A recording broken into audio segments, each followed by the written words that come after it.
Okay, so we're going to get started. Welcome everybody to Building Your Brand. Okay, before we get into the branding presentation, we're going to go over a few details about who we are. The Innovation Quarters, we offer a few things. So one of the things that we offer is a 6-month-long incubator program that helps startups succeed with one-on-one mentoring, programming, training, networking events, and a collaborative co-working space.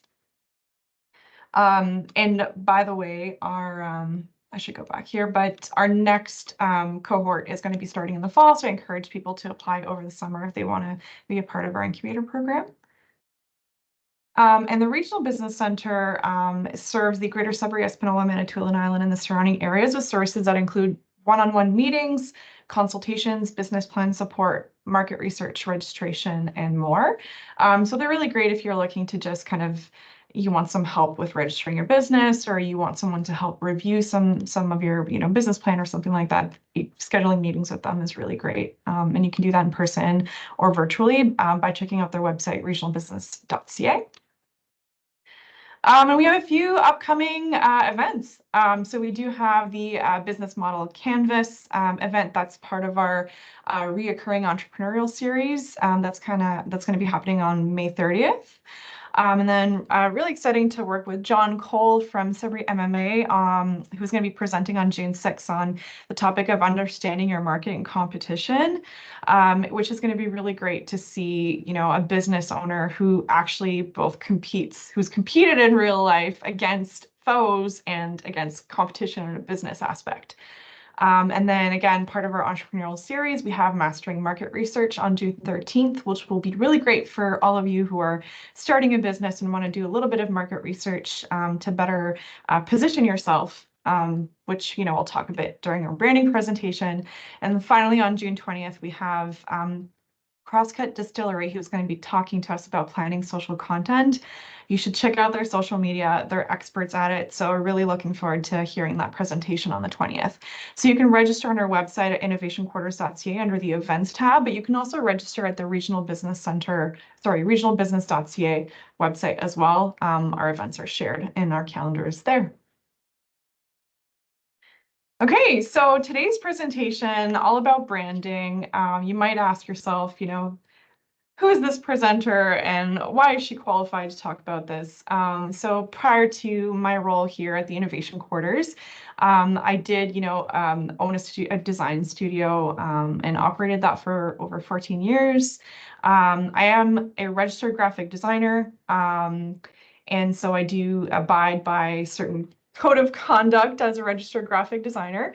And I also taught design. I taught the Adobe software at Cambrian for a few years as well. So lots of experience, definitely a passion of mine, and definitely something I still, love to do, whether it's, people that are part of our incubator program that just want some consultation advice about branding, and any kind of design. But really, it's still ingrained of my everyday life. Okay. Okay, so this is just kind of what we're going to go over today with branding. So we're going to cover, messaging, logo, brand guide, and how to brand your business. Starting with messaging, we're going to talk about, how do you want consumers to perceive you, right? I have selected Apple as this background here on purpose, right? Because their messaging is very clear. Their brand identity is very clear. You could see a white, smooth box packaging and know immediately that that's an Apple product. Okay, so starting with your brand's voice, we have this really great wheel here of archetypes that, you can really kind of pinpoint these brands on this scale and where they sit. And not only does it affect their visual identity and everything that they put out visually, but also their messaging, their tone, their language, the music, everything they use will fall in this wheel based on who they are. So, if we look at the North Face brand, which is under the Explorer tab, there's other brands that would fall under that, right? We can think of Jeep, right? The car company falling under the Explorer tab, or IKEA, underneath the Everyman tab, Walmart potentially could go there as well. So when you're looking at these brands and where they're placed in this wheel, consider your business or the business that you're thinking about and where you want it to fall in this wheel. How do you want people to perceive you, right? What is the feeling you want people to get when they see when they fall on your website, when they look at your packaging or your product? You want to just kind of establish your brand's voice. You can use this wheel. There are other tools available, but this is a really good start. So a brand goes way beyond just a logo, right? Your name is part of who you are. If you have the word extreme in your brand, right? What does that say about you? Colors, typography, images, illustration, copywriting, packaging, your UX designs, even music, right? Jingles, tunes that you hear it and you're like, oh, it's that brand. Their socials, even who they hire, right? We can think of like, the brand like Abercrombie and Finch, right? A clothing brand that was notorious for only hiring staff that had a specific look. They got a lot of trouble for that, but I mean, it's part of their brand. And even just emails, voicemails, and just general communication, both internally and externally. The way that those are worded is going to be really different from brand to brand. And I'll show you an example of that later.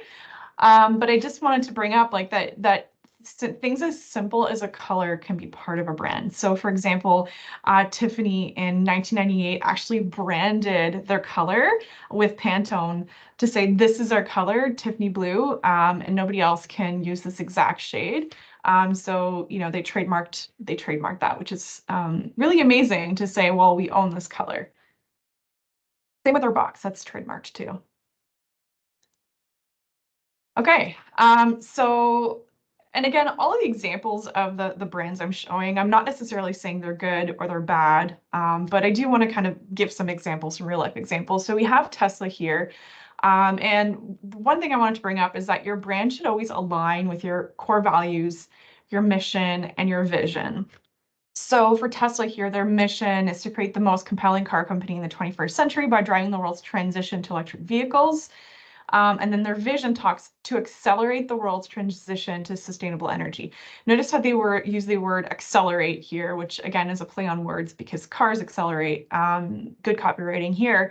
But you can see on their website, right? There's movement in that photography. There's movement in that photo. It's not a static car. The lines on the product, the lines on the vehicle are very, they really feel like they're moving, right?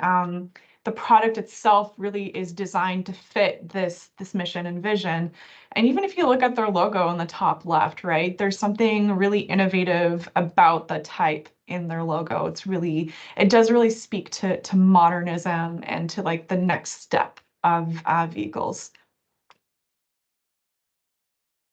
Okay, so we're going to do a little exercise. I'm going to get people to type in the chat, what does this brand evoke? Okay, it could just be some keywords. How does this make you feel? What do you think this is? You don't have to say who this logo is, but just what it makes you feel.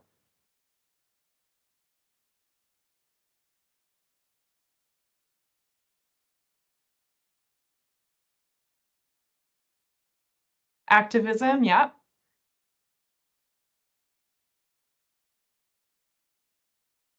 Anybody else? Any other emotions you're feeling from this? Looks like blood, yeah. Earth on fire, environmentalism, yeah. Anger, unsettling. These are all really great negative emotion. Yeah, these are all really great. I agree, I concur, right? It's kind of giving the sense of blood, war, environmental crisis, drowning, suffocation, water pollution, uncomfortable, like someone saying in the chat, for sure. And then activism, like I think all of you really nailed it. But surprise, surprise, this is a real logo for an existing company, and it's for sure Sherwin-Williams Paint. And yes, they still use this brand to this day. In fact, when you drive on Lawrence Street near downtown, they have like a location there. You can see this on their building. You can see this logo on their trucks. And they've have received a lot of flack for this logo because it is so unsettling, right? And it does not align with their, with their core values that they have listed on their website, which is, and I've highlighted here, care of our customers, respect of our employees, and the environment. Right? And when you look at this logo, you just don't get that feeling, right? Okay, next exercise. We have a new logo here. Again, what does this brand or this logo make you feel? So put in the chat. Don't say who it is if you know, but just what does it evoke?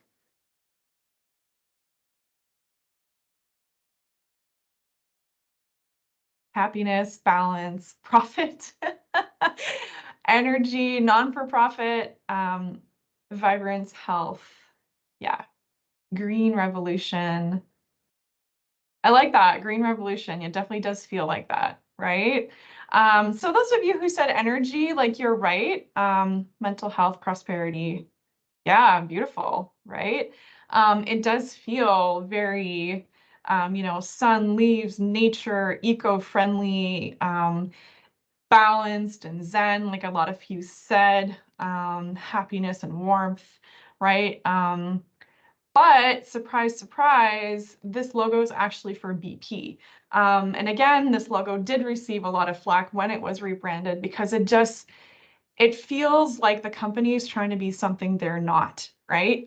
So, 13 years ago, they had the biggest oil spill that I'm sure some of you remember that happened in the Gulf of Mexico, Louisiana, and the United States. And that really, I'm sure you've seen photos of like the animals that were completely drenched in oil. Like that really affected everybody's image of BP. And that's when you started to see these like jokes that people were covering the logo in oil, right? To just be like, how dare you try to look like this environmentally conscious company when you're literally an oil company, right? And I just want to say too, this great quote by Warren Buffett, it takes 20 years to build a reputation and 5 minutes to ruin it. So think about that, you'll do things differently, right? So I think that trying to brand themselves as this superior eco-friendly company really just ended up biting them in the butt, especially after, environmental catastrophe from the oil spill. Okay, so next off, try to consider your target audience. Okay, so we want to consider age, gender, location, background, interests, identity, and more. And this is really an exercise that you'd want to do when you're starting your company at the very start, before you even get into branding or any other aspects of your company, is who's your customer, right? Who's your ideal customer? I get a lot of people that say, well, I want to sell to everybody. And of course you do, and of course you probably will, but the thing is you really want to market towards the ideal customer because every marketing dollar wants to be spent and used to really target the people that are more likely to shop at your business. Now, if you look at these fake logos, these logos are just pulled from Canva. They're not real. But if they were all for the same business, let's say they all sold the exact same pairs of sunglasses, which ones would you shop at? Which company, which of these, five bubbles would you visit? Or what customers could you see shopping at, one of these five bubbles, right? You might think, oh, well, the first one would be maybe for children. Yeah, Blue Wolf, that is a good example of what kind of attracts you and who you are as a person, right? Myself, I'd probably shop at this second last one with the pink smear, right? It just seems a little bit more targeted towards women. So really kind of looking at these brands who might do the exact same thing, kind of give off a completely different image. Okay, so Gucci versus Chanel. These two monograms, again, so similar in look, all part of the luxury fashion industry. And in fact, most, luxury fashion industry do happen to use black monograms as well. Is it on purpose? Possibly, right? To make themselves look more luxurious. Well, this luxury company is doing it, so I'm going to do it too. I want to look, rich and expensive and desirable. But that crosses over into, product design itself, right? If you look at these pair of Gucci shoes, Guess who I would say is, less of a luxury company than Gucci, went ahead and like pretty much copied the design, made it their own, but really copied it, right, in an effort to seem more luxurious than they are of a brand, which resulted in a lawsuit, right? So, we see that a lot with, again, going back to Apple's packaging, right? Like minimalistic white boxes, and how many other tech businesses kind of not stole that idea, but mimicked that idea of like really clean design after seeing just how successful Apple has been with their, brand appearance and all the materials that they do. Just another example here of a bunch of different, high-end brands and how, recently they've been kind of rebranding to use sans serif type, and just how confusing it can be to like an audience when they all look the same, but how, again, they're kind of following that trend of looking more luxurious by the way that their logo appears.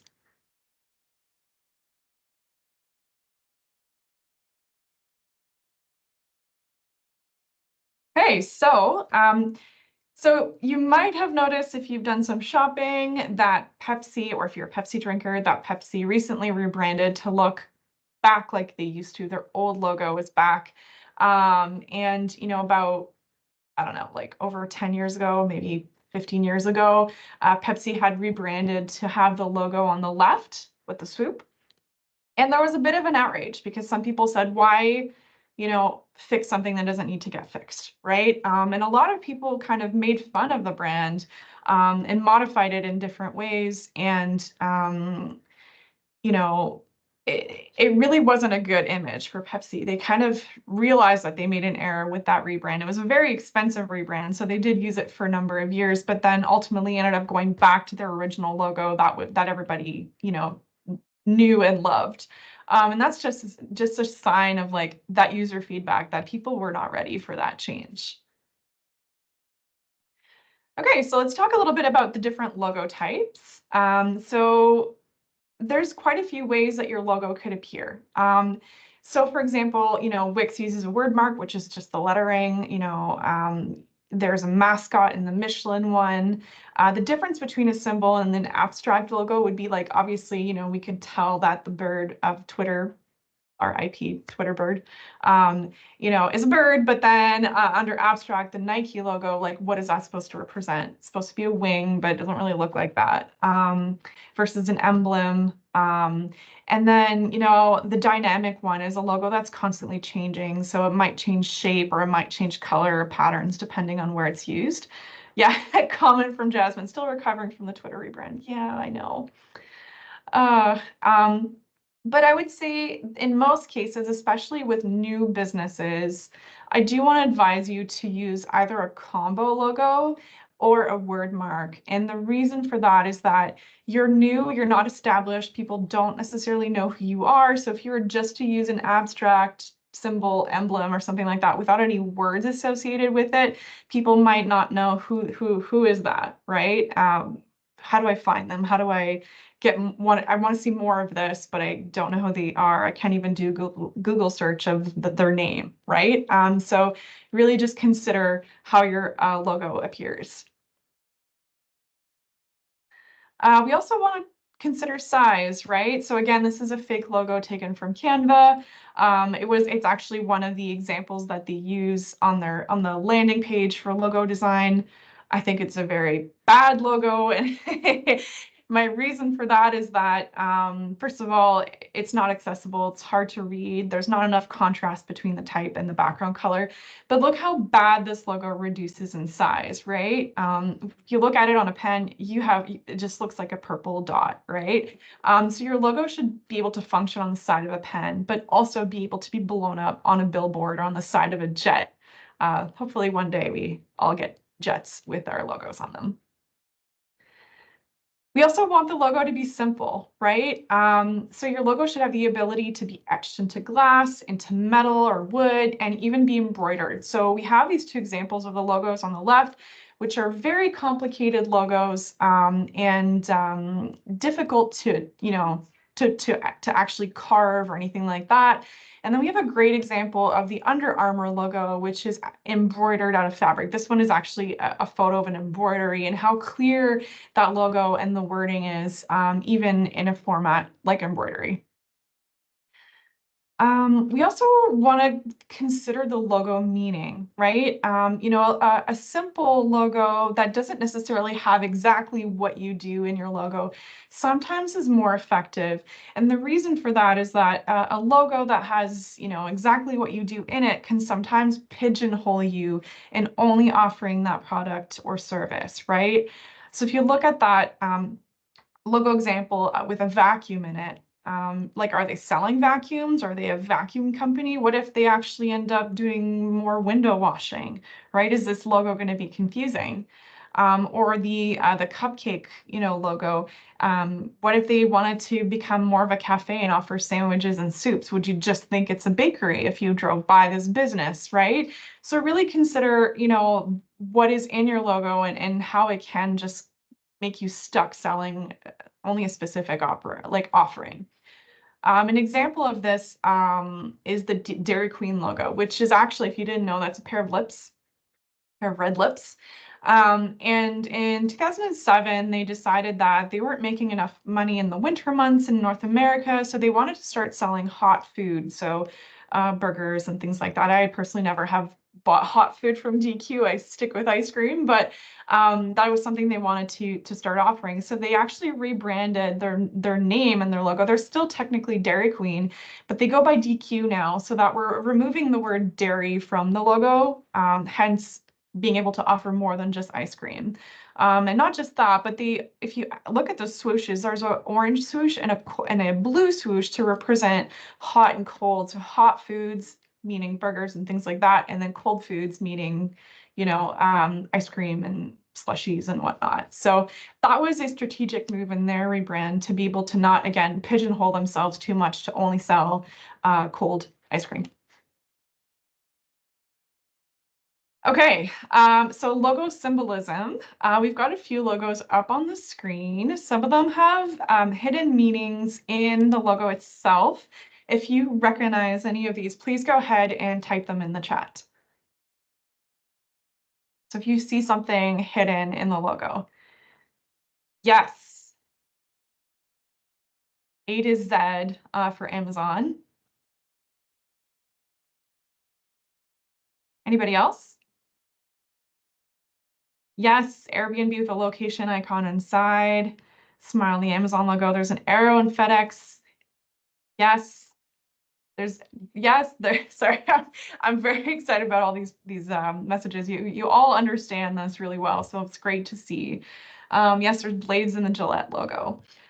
So just to show you what that is, like you said, the arrow points from A to Z for Amazon offering everything. Again, with that smile, FedEx has a hidden arrow to imply direction. The hidden blades in Gillette. And then Airbnb does have that location icon, but really apparently, according to them, it signifies so much more.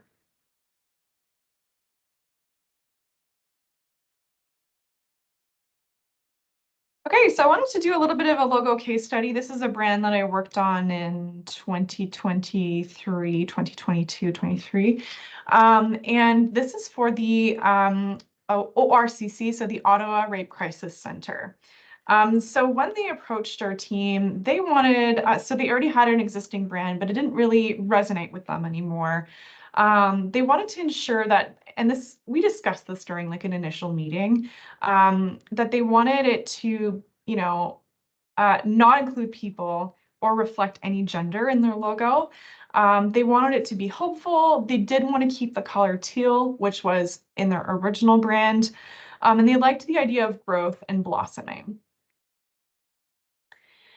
And after doing a lot of sketching and working with the team and a lot of research, it's a very difficult topic. It's a sensitive topic, right? And, not including people or hands and also making it very gender neutral can sometimes be a difficult thing, especially when, this is a difficult topic. And we knew that there were so many logos out there already with leaves that we kind of wanted to do something a little bit different. So when sketching this, or actually when doing initial research with the team, like I was doing some research on the chickadee, and how, chickadees are like a northern hardy bird. Um, they stick around in the winter and they are always in packs, right? Chickadees are never alone. They're always in a group of chickadees and they watch each other's backs. Actually, the call of the chickadee, like chickadee dee dee, the number of D's, chickadee, chickadee dee dee, is representative of, it's actually an alarm call that chickadees do to each other. And the number of D's represents the type of predator that is around. So it's really amazing how they have this like system of communication to like kind of support and protect each other. And then we still wanted to stay true to what the client wanted, right? Of showing that growth without, with budding leaves without being too feminine or floral.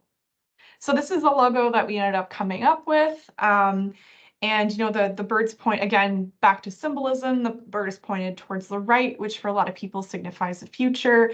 Its wings are upright and kind of a sense of freedom. So again, back to that symbolism of everything behind the shape will have a meaning, right?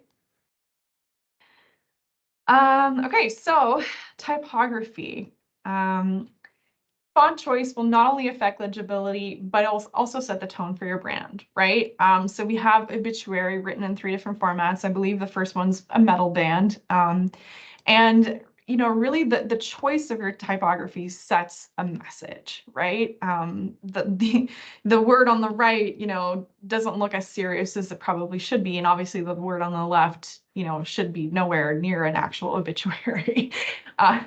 So, think about the fonts that you select and kind of the message that they portray, right? So just stay away from Comic Sans in general, unless you're making a comedy poster. Even then, people might judge you. That's a designer in me coming out.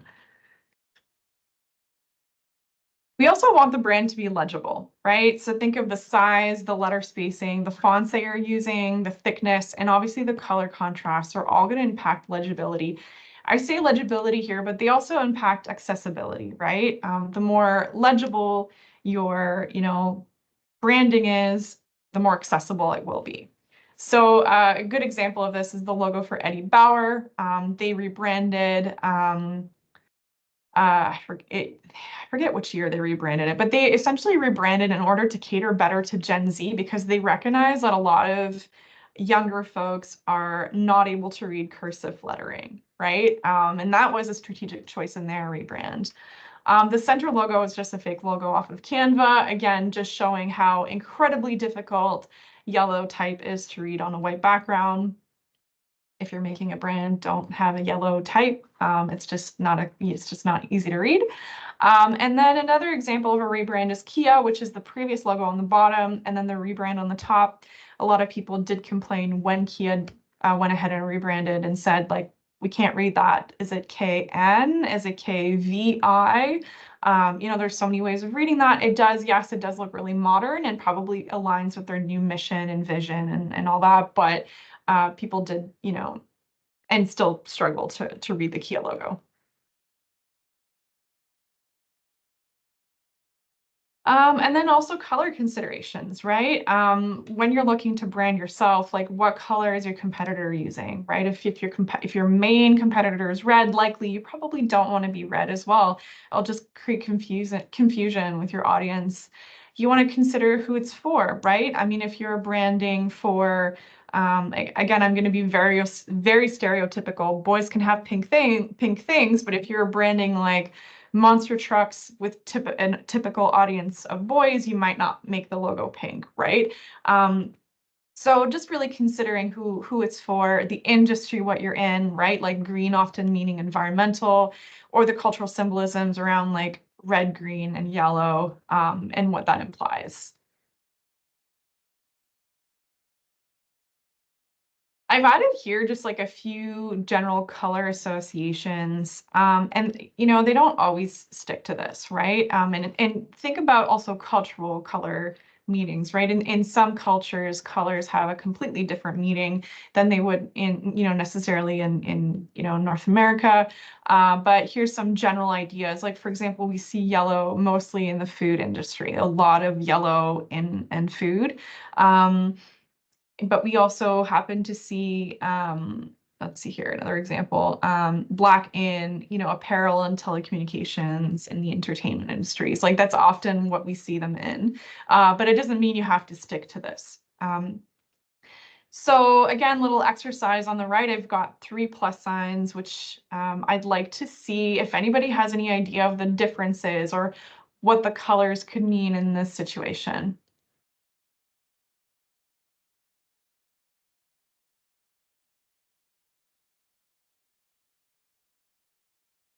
Feel free to type in the chat what you think the differences are in the 3 plus signs on the right and their meaning. Red is emergency, yeah. Health, yes, yes, for sure. Yeah. So we know that most often, like especially a thick plus sign is a symbol for medical, right? That is, a symbol that we see used for hospitals, for different types of, medical fields, definitely health related. But how does the color impact these different symbols? So, we would maybe think of first aid hospital or pharmacy. Typically, we often see is blue versus green. We often would see if there's a green plus sign, we'd often see it with naturopathy or natural remedies. You might even see it with like, marijuana shops sometimes, right, with that plus sign that some of them have adopted. So, the meaning of the same shape could have a different outcome depending on the color. Again, these are just fake logos off of Canva, but having multiple alignments of your logo is a great way to minimize your logo's size. So you can see here the examples that I have here would all have different applications, right? So the circular logo on the far right might be added onto a sticker for that business, but I would suggest to stay away from that being a company's main logo and having the type stuck within it, because then you're kind of stuck not being able to reduce that logo in size well, because then the type gets really small, versus, the logo number 1 on the left being able to reduce in size quite well and still be legible. And then the second last logo, just the B, being perfect for like your social media profile image or something like that. And these are real world examples of brands with scalable versions of their logo. So you can see how they might have a really detailed logo on the top. And then as the scale of whatever it's being printed on becomes smaller and smaller, how the logo itself becomes smaller and reduces until a single, icon that's still recognizable being part of that brand. And you can go even further with that and have like full color, photographic even, versions of a logo and still, be recognizable of that brand, but would only work in certain applications, right? Printing that Walt Disney photograph of the castle on t-shirts wouldn't be cost effective, right? So that's why we have all these different versions. And then along with logo versions, right? We also want to have versions of color. So having a color logo, a black logo, a white version of the logo, and then a reverse color version of the logo that you can put, so you can see like how they would, have different applications, right? So I would say at a minimum have the top 3, but including that last one, the reverse color, is really great as well. So just making those versions yourself or working with a designer, which I highly recommend, is going to be, you'll be able to put your logo on different things and it always be easy to read, always be legible, as opposed to, putting the full color logo on that blue background. Well, those chevrons would disappear, would fade.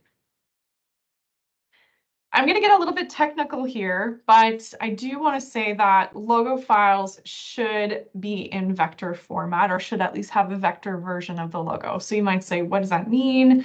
What is raster? What is vector? So a raster image is pretty much like a JPEG file or a PNG file, GIF files. There's a lot of other files that are raster images, and they are made from a grid of pixels.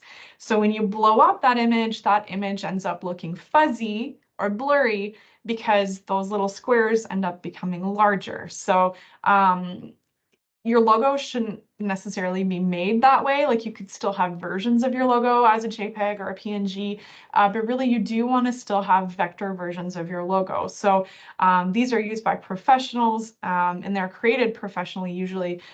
So AI files are created in Illustrator. SVG files are vector files that can be used on the web. And there's also EPS files. There's a few other file formats as well, like AutoCAD files and things like that that are created in vector. But they are infinitely scalable, meaning that this logo in vector format can be stretched onto a giant billboard and never be pixelated. And the reason for that is it's not made of pixels. This logo is actually made from curves and anchor points, which translates to a mathematical equation. If you're, thinking of, X, Y, there's a point, and then there's a curve of this degree, and then the next point is at X, Y. So it's complicated, but really it's not usually coded that way. It's usually drawn and then saved as a file. So you don't have to worry about, being too technical with it. And yes, I had this question come up before. Does Canva create vector files? For those of you who are interested, you can export as an SVG, and you should. You should have that version. PDF files are a bit tricky because they can be either vector or raster, depending on the images that were put into it. Okay, so I want to talk a little bit about brand guides. This is something that should come with every brand. If you don't have one, I highly recommend you have one made. What do they include? They include everything about your brand. They include who you are, what's your mission about the company. It include, about who your ideal customer is. It include all about the logo and how it should be used, along with the color values, typography, some information about accessibility in there would be great. But it include a lot more, right? What kind of photography you should use with your brand. I've worked with RBC, the bank, in the past with, some branded material for them. And one of their requirements in their brand guide was to never have people facing away from the camera. Their faces always had to be facing the camera, and that was a requirement in their brand guide. It's just part of their messaging. Copywriting and tone can be in there. Even developer assets, right? Like this is how a button should look like on an app or a website. So there's a lot that can be added into a brand guide depending on, how much you pay for it or what you discuss with the designer on what you need included. And who's going to use a brand guide, right? So obviously as a business owner, you would use it, but it should be shared with every team member that touches, anything that has to do with your brand. A communications department or a team that you work with or a marketer that you work with. Obviously any designers, printers, product developers, etc. should all have access to this brand guide to make sure that all of your content is unified. And I wanted to go over a little bit of a case study here with Duolingo. So they rebranded not too long ago, and some really great stuff came from Duolingo. We have an example of their brand guide on the right. But if you look at their logo type here, how they changed the curvature in the shapes of the type itself to match the shape of the little wings of the owl, whose name is Duo. So a lot of these little shapes, these rounded figures in the type, it's just a really great way to kind of make that logo tie in with the brand.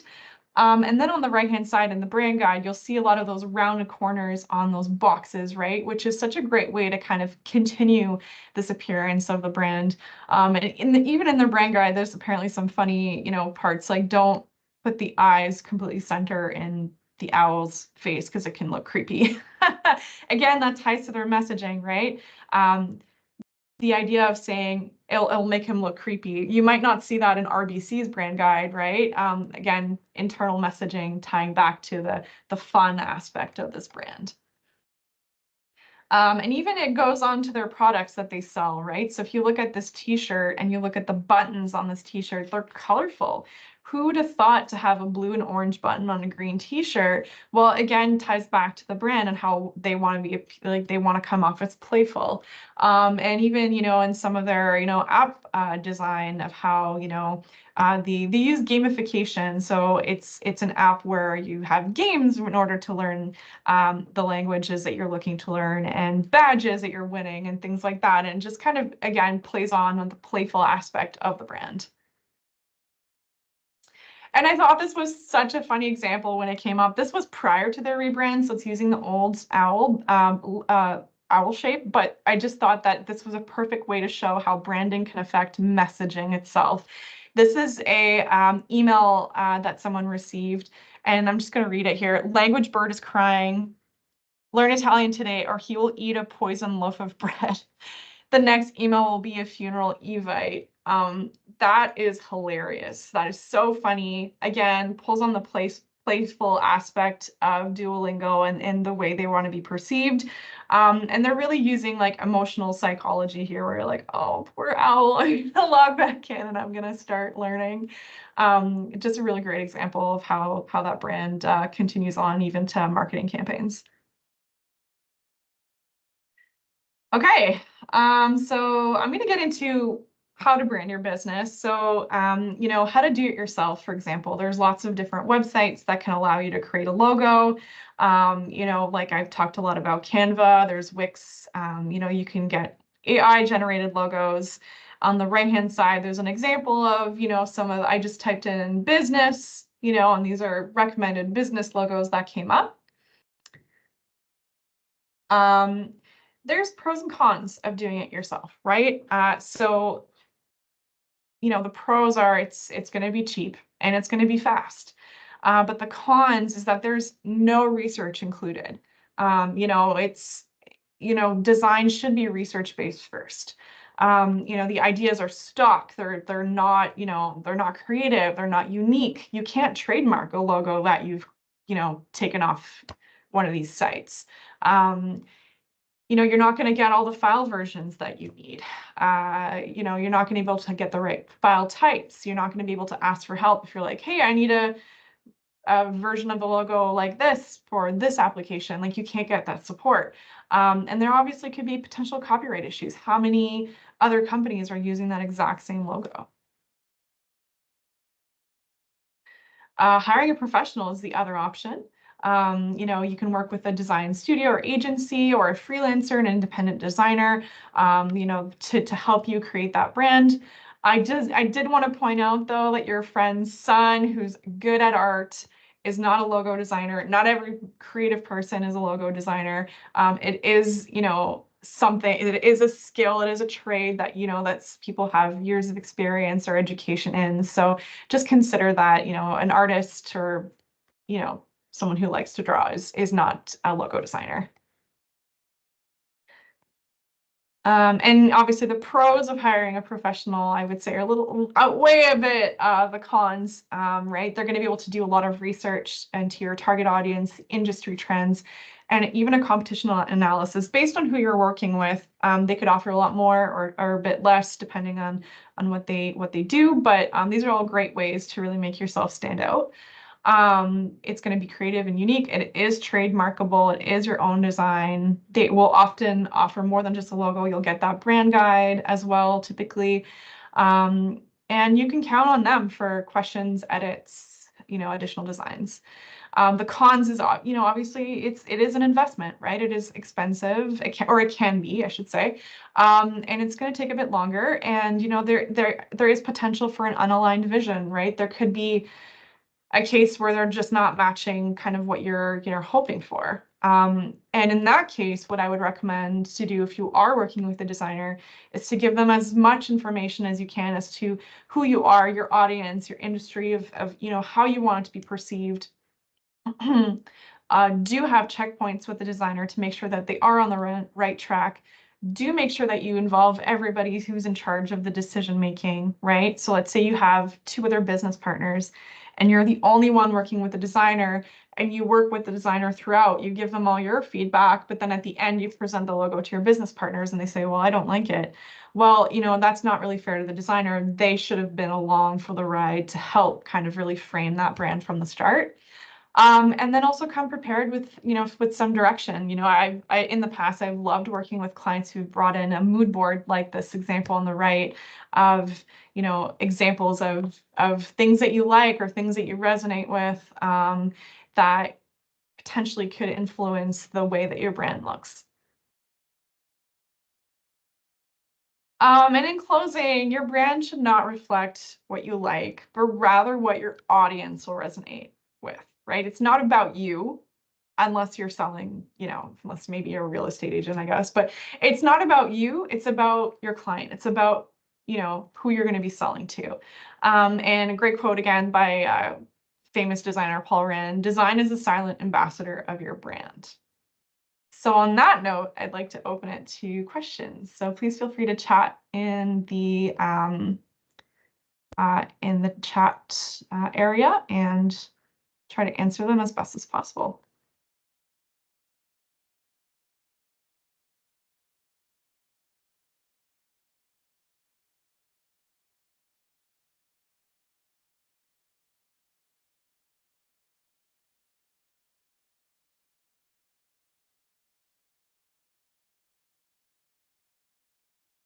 Any questions? Or did I cover everything?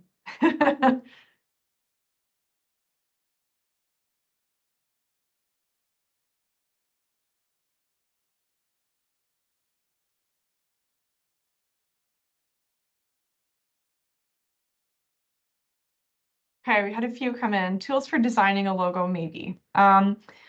So I did mention a few on that slide of where you could design it yourself, right? Like an example of like Canva or Wix or things like that. Professionally, most designers, I would say, probably use Illustrator, which is part of the Adobe suite. Those would be what I'd recommend either for designing it yourself versus designing it professionally. If if you're familiar with Illustrator, I mean, please go ahead, but I'm sure there's other tools out there. What are your thoughts on designing a branded t-shirt? Yeah, I think that a t-shirt is a great idea if that's the right market, right? Like if you were a bank, you might want to have a polo shirt as opposed to like a t-shirt.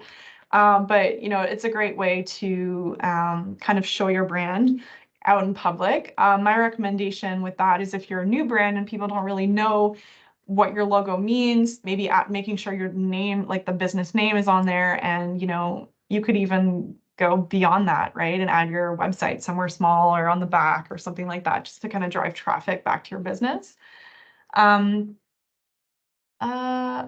Okay, I have a question from Samantha. The opportunity to have our mentors and you look over branding. Yes, absolutely, for sure. And Samantha, I can reach out after, but people that are in our incubator program, absolutely, we can support you with that.